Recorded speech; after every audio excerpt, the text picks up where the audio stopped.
Thank you, Matt. Thanks to the seminary for hosting today's event. As Matt pointed out, Commonweal did celebrate its 90th anniversary last month. The magazine was created in the 1920s as a kind of a Catholic response to political and literary journals like the New Republic or The Nation. Since that time, the magazine has always been edited by lay Catholics, although in the 1970s and 80s, a few Jesuits did sneak onto the staff, including Ray Schroth. But as you know, Jesuits have a habit of showing up in unexpected places. In 1954, on Commonweal's 30th birthday, the editors put together a little collection of articles titled The Commonweal Treasury. The introduction to that volume posed the question, what is Commonweal? At the time, the magazine was the object of considerable criticism from fellow Catholics for its outspoken opposition to the red-baiting tactics of Senator Joseph McCarthy. More than a decade earlier, Commonweal had been equally skeptical of the support of many American Catholics had expressed for the Spanish fascist dictator General Franco, who was closely allied with the church. As a consequence, the magazine's critics demanded to know in what sense Commonweal considered itself to be a Catholic magazine. The editors answered the question in the following manner. Allow me to quote a few paragraphs from what I think is still a pertinent response. Some of it has been redacted. Is Commonweal a Catholic magazine, they began. That question or challenge is almost sure to show up after the magazine has taken a position on some highly debated public matter, evidently because there is a popular misconception that on such matters, Catholic opinion is supposed to be unanimous. Commonweal is a magazine put out by a small group of journalists who are Catholics. The magazine is no more officially Catholic than that. Any authority we might have derives not from ecclesiastical status, but from whatever merits we have as journalists. The fact is, of course, that we are Catholics and tend to see the temporal order as being directly related to the spiritual. We conceive of the Catholic spirit as one which welcomes good thinking, good writing, and good reporting wherever they are to be found. We do not believe that all wisdom on every conceivable subject is confined to the Catholic body, or that Catholics should deprive themselves of the knowledge, insights, human understandings, and plain good sense that are found outside the church. For that reason, we have always welcomed the generous support given by the many outstanding non-Catholics, writers and journalists who have written for the magazine through the years. Commonweal has been operated according to the principle that things are not good or true or beautiful because they are Catholic, but are Catholic because they are good or true or beautiful. In the area of life where, by the very nature of things, there cannot be merely one Catholic position, where political, practical, social prudence is the highest criterion, we have not hesitated to endorse what we have regarded to be the better part, whether we found it inside or outside the church. In any discussion of Commonweal, it is important to underscore the fact that we do not conceive of our roles in priestly or near priestly terms.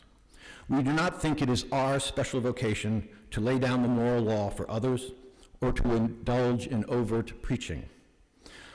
This is not to say that we think social, political, and artistic matters can be divorced from morality, or that it is proper for a group of Catholic editors to put out a magazine which does not give expression to the Christian spirit. But in terms of the Christian vocation, it is our feeling that Commonweal should serve more as a witness than as an apostle.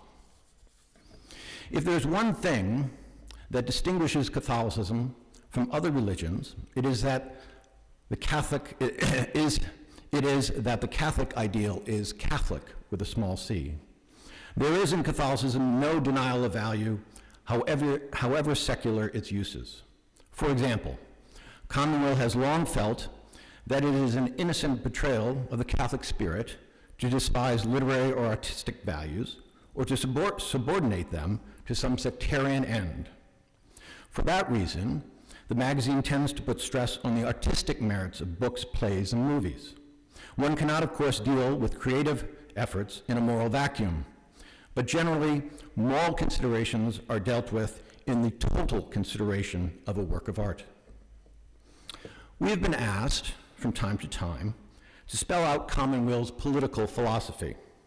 It is not an easy thing to do, because the magazine does not commit itself to any ism, party line, or partisan loyalty.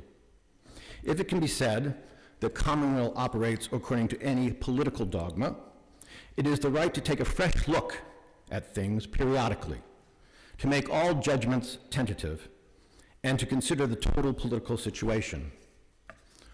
Often, of course, that judgment, as long as politics remains in the hands of men and women and not angels, will be not ideal, but merely the lesser of two evils. Commonweal's general approach has often been described as liberal.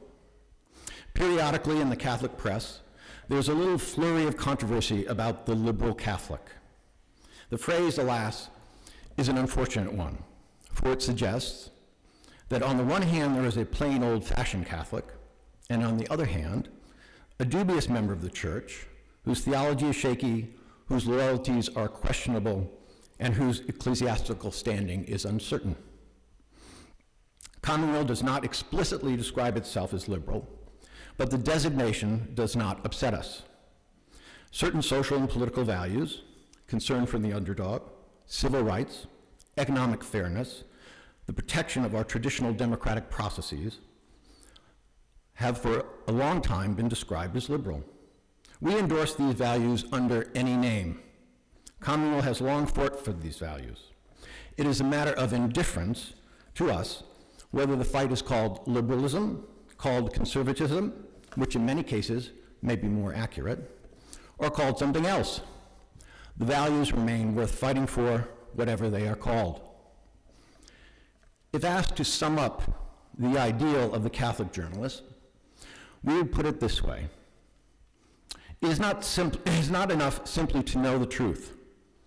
Truth is also a question of the way or the style in which one approaches other facts, other beliefs, other problems. A regard for truth also implies a high regard for clarity, but also for sympathy. It implies critical judgment, but it also implies charity. For God, who is truth, is also love. Good writing is also part of truth. If you take a true proposition and state it in a sentimental way, in a sectarian way, in a vulgar way, you damage the truth of it. You damage the truth itself because you distort it. You also sin against the truth inasmuch as you tend to distort or degrade the minds of your readers. That was written 60 years ago, and not much has changed in how the editors of Commonweal approach our work. As we scurry to put out the magazine every 2 weeks, we still strive for those ideals. We don't always get it right, but we keep trying. And that, I think, also is a very Catholic attitude. Thank you.